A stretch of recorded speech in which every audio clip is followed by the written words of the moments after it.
Nah, corona itu sebenarnya kan pengertiannya kan cuman virus biasa. Sebenarnya tidak perlu ditakuti.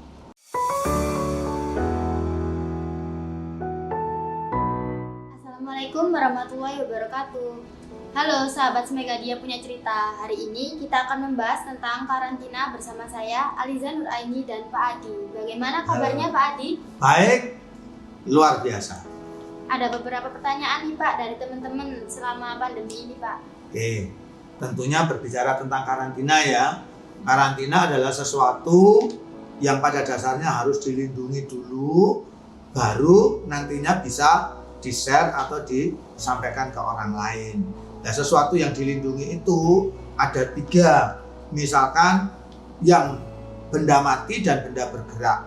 Yaitu kalau benda bergerak itu hewan dan manusia. Sedangkan yang benda mati adalah tanah. Sedangkan kalau kita berbicara masalah hewan, itu dari suatu daerah yang dianggap bermasalah, takutnya untuk penyesuaian ke daerah lain itu bikin masalah.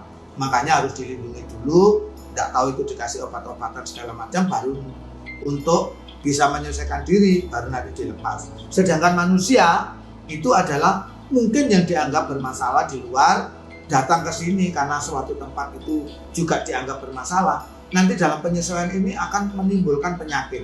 Sedangkan benda mati yaitu tentang masalah tanah. Mungkin dianggap sengketa atau bermasalah, baik itu keluarga maupun hukum. Itu harus dilindungi dulu. Baru nanti diproses, baru di-share. Nah, itu contohnya. Mungkin bisa Menurut ditambahkan. Pak Adi, karantina itu apa sih Pak? Nah, begini. Karantina yang ingin saya bicarakan sekarang, saya tidak berbicara tentang hewan dan benda mati. Saya akan berbicara tentang manusia. Apalagi bangsa kita ini sekarang ini lagi terpuruk berbicara masalah corona. Ya. Masalah corona itu wajib dari daerah satu ke daerah yang lain itu harus mengisolasikan diri dulu. Karena apa? Ternyata manusia di dalam sebuah kelompok dengan kelompok lain itu kalau dipadukan itu akan muncul sebuah penyakit yang namanya corona. Nah, corona itu sebenarnya kan pengertiannya kan cuman virus biasa, virus yang menyangkut masalah tenggorokan. Sebenarnya tidak perlu ditakuti, karena itu cara penyelesaiannya itu hanya kita beristirahat di rumah, paling-paling ya yang terpenting. Ya, Pak, ya? Nah, apalagi seperti itu ya.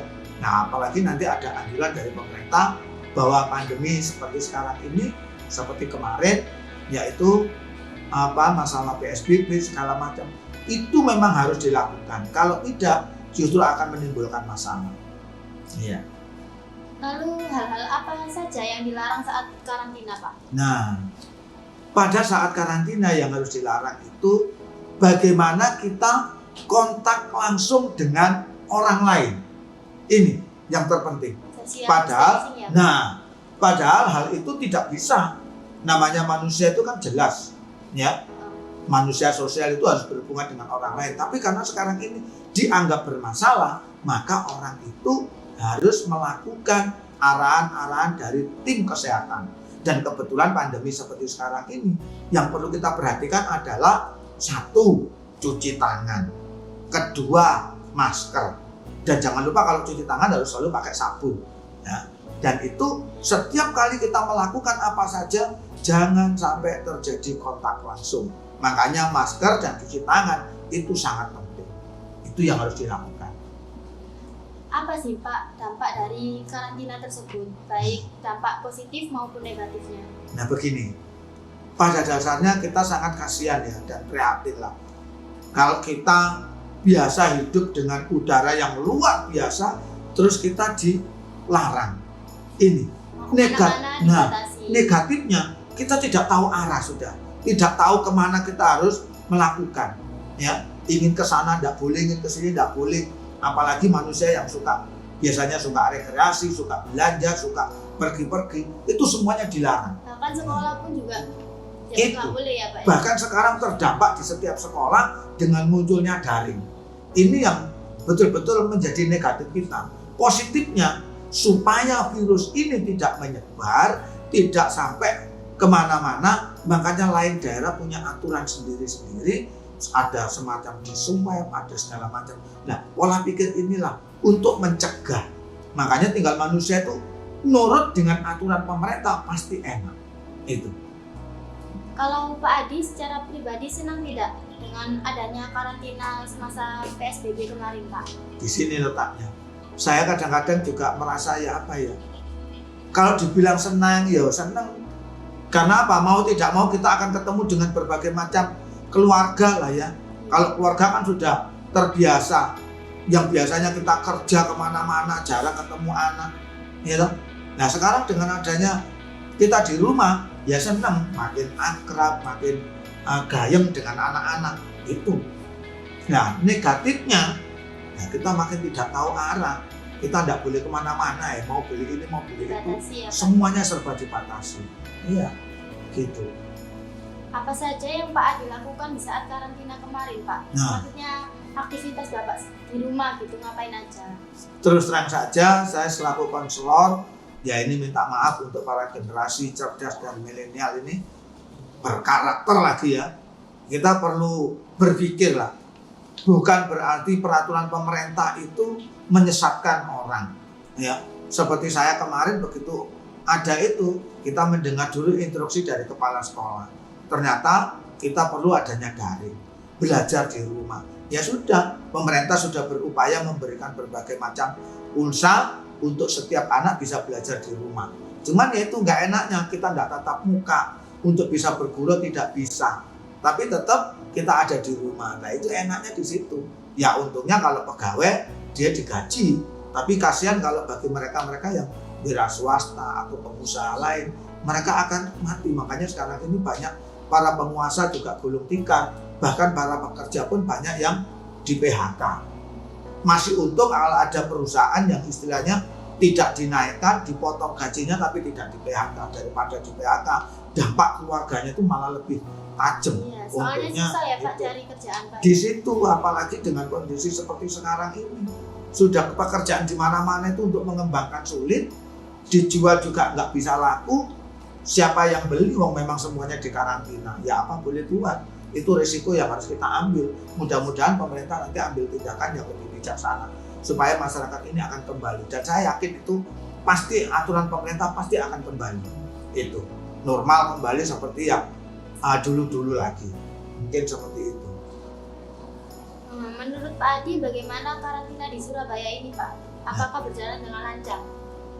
Perlu kita ketahui bahwa Surabaya itu adalah daerah bisnismen, daerah ekonomi, ya toh, daerah bergerak.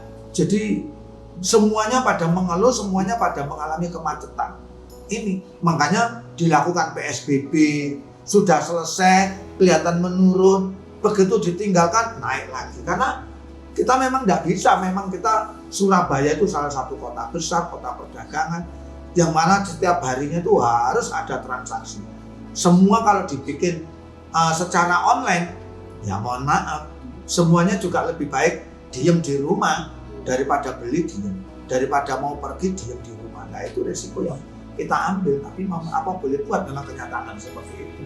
Itu yang harus kita pikirkan. Makanya bangsa Indonesia ini berkekuatan baiklah, mudah-mudahan peraturan pemerintah itu yakinlah bahwa pemerintah sudah berupaya, baik tim medis maupun para pemerintah ini, orang-orang pemerintah sudah berpikir bagaimana jalan yang terbaik. Dan kita yakini pasti akan berlalu di mana kondisi pandemi seperti sekarang ini. Itu mungkin bisa yang lain. Ini mungkin pertanyaan terakhir Pak, mengingat kondisi Surabaya seperti ini, apakah masih perlu dikarantina Pak? Nah, gini ya, masalah karantina lagi-lagi kalau kita berbicara karantina itu, orang itu sebenarnya tidak perlu. Yang dikarantina itu apabila orang itu betul-betul tidak menyadari dan tidak mematuhi peraturan. Akhirnya dia terdampak dengan penyakit ini, baru dia tidak bisa berbuat apa-apa. Makanya harus dikarantina. Kalau sudah dikarantina, mohon maaf, untuk di Surabaya ini saya ngamati di Jalan Indrapura itu sungguh luar biasa banyaknya. Dan ternyata itu tidak hanya kena orang yang muda saja, terutama yang tua-tua. Apalagi militer juga ada, pegawai negeri juga ada, wira swastawan juga ada. Saya amati di sana ternyata juga penuh yang namanya orang itu. Apalagi di sana harus betul-betul mematuhi minimal 1 bulan. Kenapa? 2 minggu peraturannya nanti dicek kembali sampai dia betul-betul merasa sembuh. Baru setelah sembuh baru dikeluarkan. Makanya sebenarnya kalau kita patuh terhadap peraturan, cukup istirahat di rumah, saya yakin semuanya pasti aman. Seperti itu. Maka dari itu saya anjurkan kepada seluruh masyarakat baik di Surabaya maupun di luar Surabaya, tolonglah patuhi peraturan pemerintah. Pakai masker, cuci tangan pakai sabun, dan jaga jarak untuk setiap kali dalam pembicaraan. Saya yakin itu nanti bangsa ini akan pulih kembali. Karena apa? Seperti zaman dulu-dulu ada wabah-wabah segala macam ya. Terutama kalau orang Surabaya itu lebih kental.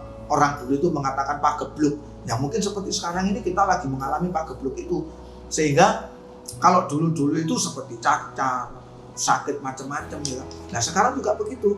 Mudah-mudahan nanti pemerintah sudah menemukan obatnya, semua akan divaksin. Nah setelah divaksin semua akan kembali normal. Cuman ya itu tadi, dalam rangka menunggu, marilah kita bisa menyikapi bagaimana peraturan pemerintah itu bisa kita lakukan. Walaupun nanti seandainya vaksin itu sudah turun, sebelum menyeluruh seluruh Indonesia itu divaksin, jangan coba-coba. Biasakanlah hidup sehat dengan cara pakai masker. Nggak perlu di jalanan maupun di mana. Apalagi kalau setiap keluar dari rumah, jangan coba-coba nggak pakai masker. Saya berharap harus pakai masker. Saya rasa itu untuk pengertian karantina. Jadi mudah-mudahan anak-anak Semegadia atau SMK Agama Cendekia bisa menyadari bahwa penyakit ini sebenarnya ringan, tapi juga bisa dibilang berat. Tapi kalau orang selalu mengatakan meremehkan, jangan coba-coba. Sudah banyak yang meninggal di kalangan Surabaya itu sudah ribuan yang meninggal, betul itu ya. Jadi malah yang kena serang itu tim dokternya pun juga ada. Jadi tim medis dan paramedis itu juga kasihan. Mereka bisa dikatakan pejuang kesehatan itu luar biasa itu. Saya sendiri juga prihatin. Mudah-mudahan bangsa Indonesia khususnya di Surabaya ini betul-betul menyadari dan akan kembali normal kembali. Saya rasa itu. Terima kasih pertanyaan yang luar biasa untuk hari ini. Mudah-mudahan kita bisa ketemu lagi di lain waktu. Sudah terjawab semua ya Pak pertanyaan mengenai karantina. Semoga sedikit cerita kali ini bermanfaat untuk masyarakat luas.